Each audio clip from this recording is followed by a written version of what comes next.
दोस्तों नमस्कार। काफ़ी दिनों के बाद ये वीडियो बना रहा हूँ क्योंकि टाइम नहीं मिल रहा था। इस वीडियो बनाने का मकसद ये है कि जो परसों प्रधानमंत्री नरेंद्र मोदी के साथ फिरोजपुर के पास एक फ्लाईओवर पर हुआ, उसके परिप्रेक्ष्य में क्या है और मेरी नज़र में क्या हो सकता है, उसको आपके साथ शेयर करना था। दरअसल जब से कश्मीर से लद्दाख को अलग किया गया है और सीएए कानून की व्यवस्था की गई थी, तभी से कुछ विदेशी शक्तियां इस सरकार के खिलाफ काम करना शुरू कर दिया था।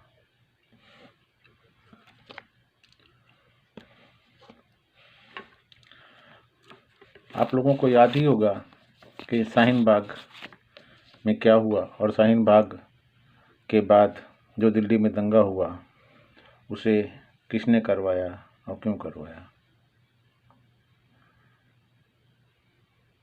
शाहीन बाग के ख़त्म होने के बाद फिर किसानों के नाम पर एक आंदोलन शुरू हुआ, जो शुरू में तो पंजाब में ही केंद्रित था, लेकिन उसके बाद उसे दिल्ली स्थानांतरित किया गया और फिर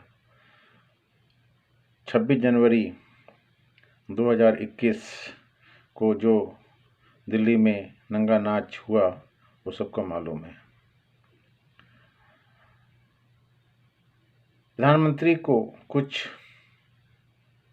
आंतरिक सुरक्षा एजेंसियों का इनपुट मिला होगा और उन्होंने फिर ये कानून, किसानों के कानून वापस ले लिए। इस बीच कांग्रेस ने पंजाब में रहे भूतपूर्व सेना के ऑफिसर कैप्टन अमरिंदर सिंह को मुख्यमंत्री पद से हटने पर मजबूर कर दिया और वो अब बीजेपी के साथ सहयोग करके पंजाब का इलेक्शन लड़ना चाहते हैं। प्रधानमंत्री परसों बठिंडा हवाई अड्डे पर उतरे थे और उसके बाद उनको हेलीकॉप्टर से फिरोजपुर में जाना था, जहां से उन्हें हुसैनीवाला शहीद स्मारक जाना था, जो बिल्कुल पाकिस्तान की सीमा के पास है। मौसम खराब होने के कारण उनका हेलीकॉप्टर नहीं उड़ सका और फिर उनकी सुरक्षा में तैनात एसपीजी ने लोकल एडमिनिस्ट्रेशन या पुलिस से संपर्क स्थापित किया और उन्होंने क्लियरेंस जब दिया तब प्रधानमंत्री जी को बाई रोड फिरोजपुर के रास्ते ले जाना पड़ा। अब फिरोजपुर से करीब 20 किलोमीटर पहले एक फ्लाईओवर पर प्रधानमंत्री का काफिला तथाकथित किसानों के द्वारा रोक लिया गया।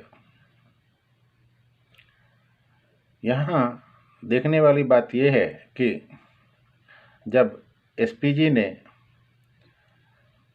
वहाँ के प्रशासन से प्रधानमंत्री के लिए अल्टरनेटिव रूट का डिमांड किया तो उन्हें जब क्लियरेंस दे ही दिया गया था, तो फिर प्रधानमंत्री का काफिला फिरोजपुर से पहले फ्लाईओवर के पास क्यों रोका गया। सवाल ये उठता है कि किन लोगों ने बताया उन लोकल लोगों को कि प्रधानमंत्री इस रास्ते से जाने वाले हैं। खैर, वहाँ पर प्रधानमंत्री और उनका काफिला करीब 20 मिनट रुका रहा और उसके बाद फिर वो वापस बठिंडा एयरपोर्ट आ गए, जहाँ पर आकर के प्रधानमंत्री जी ने वहाँ के अधिकारियों से बोला कि अपने मुख्यमंत्री को बोल दीजिए कि मैं जिंदा बच गया। प्रधानमंत्री जी का ये कहना कोई साधारण बात नहीं है। यहाँ ये बताना ज़रूरी है कि वो जगह पाकिस्तान बॉर्डर से करीब 10 या 15 किलोमीटर दूरी पर है, जहाँ से कुछ भी हो सकता था। ड्रोन हमले हो सकते थे, आर्टिलरी फायर हो सकता था, या कुछ भी हो सकता था। तो क्या ये किसी की साजिश है जिसकी वजह से प्रधानमंत्री काफिला वहाँ रोका गया? और अगर ये साजिश है तो वो कौन हो सकते हैं? इसकी जांच गृह मंत्रालय और एजेंसियां कर रही हैं। ऐसा सुनने में आया है कि पंजाब सरकार ने भी एक जांच समिति गठित की है। सवाल ये है कि प्रधानमंत्री की सुरक्षा को या प्रधानमंत्री के ऊपर हमला कर ये तथाकथित प्रदर्शनकारी या उनके आका क्या करना चाहते थे? असल में जब से शाहीन बाग आंदोलन शुरू हुआ या किसान आंदोलन शुरू हुआ, तब से इन आंदोलनकारियों की एक मंशा रही है कि किसी तरीके से सरकार उनके ऊपर गोली चला दे और 10-15 लोग मर जाएं। और बट ये नहीं हो पाया, और यही उनकी मंशा परसों रही होगी। अगर खुदा ना खास्ता एसपीजी के अधिकारी उन लोगों के ऊपर गोली चला देते जिसका उनको अधिकार है, संवैधानिक अधिकार है, क्योंकि एसपीजी अगर किसी को पर गोली चलाती है और मर जाता है तो एसपीजी के किसी अधिकारी के ऊपर कोई मुकदमा किसी कोर्ट में नहीं चल सकता। तो क्या होता? पूरे पंजाब में इलेक्शन के दौरान ये अपोजिशन पार्टियां चिल्लाती कि देखो प्रधानमंत्री ने अपनी सुरक्षा के लिए किसानों की जान ले ली, और उसके चक्कर में प्रधानमंत्री के समर्थक पूरे हिंदुस्तान में एजिटेट हो जाते और फिर शायद सोशल स्ट्राइफ या कम्युनल वायलेंस टाइप बात होती, जो 31 अक्टूबर 1984 को इंदिरा जी के मर्डर के बाद हुई थी। खैर, प्रधानमंत्री की सलाह पर या किसी और की सलाह पर यह नहीं हुआ। यहाँ ये बताना ज़रूरी है कि प्रधानमंत्री की सुरक्षा के लिए अगर एसपीजी चाहे तो एयरफोर्स को भी बुला सकती है, हेलीकॉप्टर भी बुला सकती है, और वो लोग वहाँ पे बमबार्डिंग भी कर सकते हैं। लेकिन प्रधानमंत्री जी ने या प्रधानमंत्री की सुरक्षा में लगे अधिकारियों ने ये नहीं किया। अब किसके ऊपर शक किया जा सकता है? जब ये तमाशा हो गया और प्रधानमंत्री जी वापस दिल्ली आ गए, तो युवा कांग्रेस के अध्यक्ष श्रीनिवास जी ने एक ट्वीट मारा जिसमें लिखा, हाउ इज द जोश मिस्टर प्राइम मिनिस्टर। ऐसे ही नाना पटोले जो महाराष्ट्र में विधानसभा के अध्यक्ष थे, उन्होंने लिखा कि प्रधानमंत्री के ऊपर कोई अटैक तो नहीं हुआ। छत्तीसगढ़ के मुख्यमंत्री बघेल साहब भी कुछ इसी के बयान पे थे पाए गए। राहुल गांधी के बहुत नज़दीकी सुरजेवाला साहब भी कुछ इसी तरीके का बयान देते रहे। सिद्धू साहब जो पहले बीजेपी में थे, आज कांग्रेस के चहेते बने हुए हैं, उन्होंने भी कुछ ऐसा ही बयान दिया। मतलब क्या पंजाब सरकार के किसी नेता ने, किसी मंत्री ने, किसी अधिकारी ने उन किसानों को ये बताया कि प्रधानमंत्री हेलीकॉप्टर की जगह इसी रूट से जाने वाले हैं? ये जांच में निकल के बाहर आएगा। लेकिन खैर, जो हुआ सो अच्छा हुआ। पूरी दुनिया में इस घटना ने हमारी तो किरकिरी करा दी है। अब देखना है कि पंजाब का चुनाव किधर जाता है। मुझे ऐसा लगता है जो बीजेपी बिल्कुल हाशिए पे थी, या जो कैप्टन अमरिंदर सिंह के सहारे वहाँ पर चल रही थी, अब उसे कुछ ज़्यादा ही माइलेज मिल पाएगा। अगर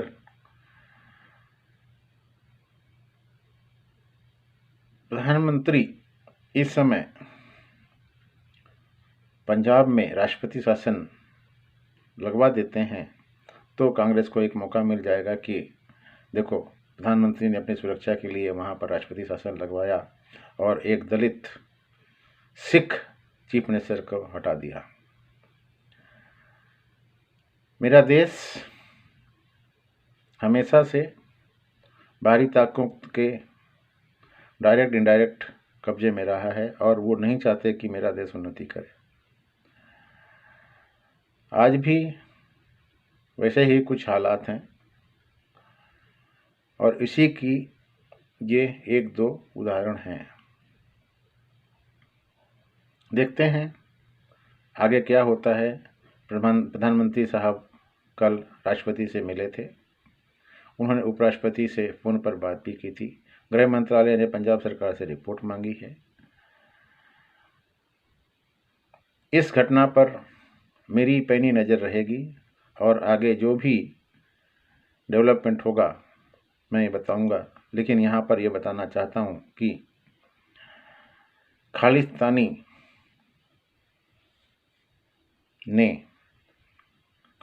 ने 5 जनवरी को प्रधानमंत्री की सभा को ना होने देने के लिए $1 लाख का इनाम रखा था, जो पन्नू ने अपने बयान में कहा था। ये बयान सोशल मीडिया में अवेलेबल है, आप उसको देख सकते हैं।